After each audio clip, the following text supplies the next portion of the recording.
안녕하십니까? 동양문화 아카데미 허영훈입니다. 전국의 묘지를 풍수답산하다 보면 참으로 이색적인 묘지와 그에 얽힌 사연들을 마주하게 됩니다. 사람이 살다 보면 유독 골치 아픈 일들이 생기곤 합니다. 육체적인 질병 때문일 수도 있지만 많은 경우 변화를 두려워하고 거부하는 마음에서 기인하는 정신적인 고통일 때가 많습니다. 변화하면 무언가를 잃을까 두려워하는 인간의 본성 때문이지요. 그런데 흥미롭게도 이러한 두려움과 고집이 조상을 모신 묘지의 봉분에서 고스란히 나타난다는 사실을 아십니까? 오늘은 시각적으로도 묘지가 두통을 앓는 것처럼 보이고 실제로도 후손에게 머리 질환이 발생되었던 골치 아픈 봉분 두 가지 사례를 소개해 드리고자 합니다. 첫 번째 사례는 2024년 10월 경기도 용인시에서 발견한 묘지입니다.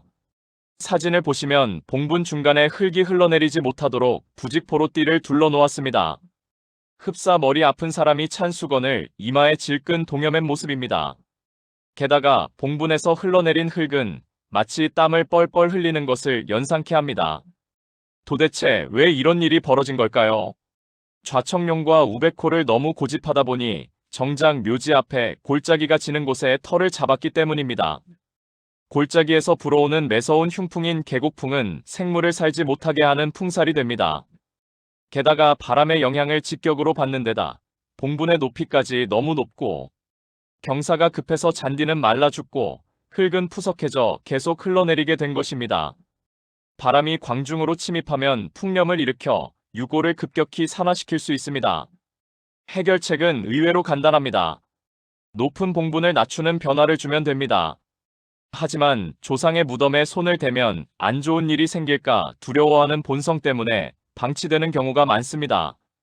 변화를 주지 않으면 성묘할 때마다 후손들의 머리도 계속 아파질 것입니다. 또 다른 머리 아픈 사례는 2024년 9월 경기도 화성시에서 마주쳤습니다. 사진을 보시죠. 봉분 바로 옆에 나무가 떡하니 심어져 있습니다. 마치 머리에 부스럼이 난 것 같아 보는 순간 제 머리마저 지끈거릴 정도였습니다.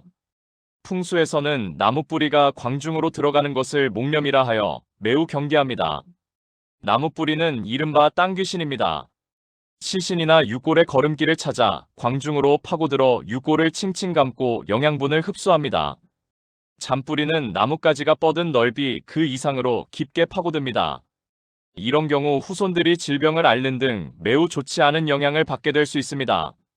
답산을 마치고 내려오던 중 우연히 이 묘지의 후손을 만나게 되었습니다. 60대 초반인 그분은 몸을 쓰는 것이 약간 정상적이지 않아 보였습니다. 어디가 불편하신지 조심스레 여쭈어 보니 뇌출혈이 와서 그렇다는 안타까운 대답을 들었습니다. 생각해보면 뇌출혈 역시 머리에 발생한 치명적인 병이므로 봉분이 앓던 두통이 후손에게 그대로 뇌출혈이라는 골치 아픈 질환으로 이어져 나타난 것이 아닌가 생각해보게 됩니다.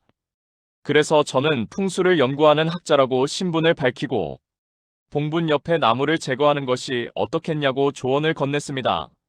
후손분 역시 그 나무를 벨까 말까 어떻게 해야 할지 몰라서 내내 고민해왔다고 털어놓으셨습니다. 처음에는 풀 한 포기처럼 작았던 나무가 성장하면서 걷잡을 수 없이 커져 감당이 안 되었다는 것입니다. 그리고 조상의 묘를 함부로 손을 댈 수가 없었다고 합니다. 저는 봉분 옆에 나무가 있으면 나무 뿌리가 시신이나 유골을 감는 목념 현상뿐만 아니라 여러 가지 흉한 작용을 일으킬 수 있다고 설명해 드렸습니다. 제 설명을 들은 후손분은 그 자리에서 즉시 나무를 베어버리겠다는 결단을 내리셨습니다. 나무를 베고 난 후 그분은 조언해 주셔서 고맙다는 인사와 함께 골치 아픈 것이 싹 가시는 기분이라며 활짝 웃으셨습니다. 저 역시 머리 아프고 안타까웠던 마음이 시원하게 뚫렸습니다. 봉분 주위의 나무는 목념뿐만 아니라 나쁜 영향을 끼칩니다. 묘지의 그늘을 만들고 낙엽의 독성 물질로 다른 식물의 생장을 억제하며 바람에 쓰러지면 봉분을 훼손하거나 사람을 다치게 할 수 있습니다. 특히 혈자리라면 땅속 나무 뿌리가 커지면서 지표면이 솟아나게 되어 지표면의 물기를 흩트려 혈증을 훼손합니다. 따라서 묘지 주변 나무는 반드시 뿌리까지 제거해야 하며 벌목 후에는 그 자리에 소금을 한 바가지 정도 붓거나 제초제를 사용하여 뿌리를 완전히 소멸시켜야 합니다. 여러분 묘지의 형태가 골치 아프면 후손의 삶도 골치가 아플 수 있습니다. 묘지의 후손분처럼 두려움을 깨고 변화를 받아들일 때 우리의 머리도 맑아지고 건강한 생활을 유지할 수 있습니다. 잘못된 것을 바로잡는 그 작은 변화가 조상과 후손 모두를 평안하게 하는 가장 좋은 풍수입니다. 지금까지 동양문화 아카데미 허영훈이었습니다. 감사합니다.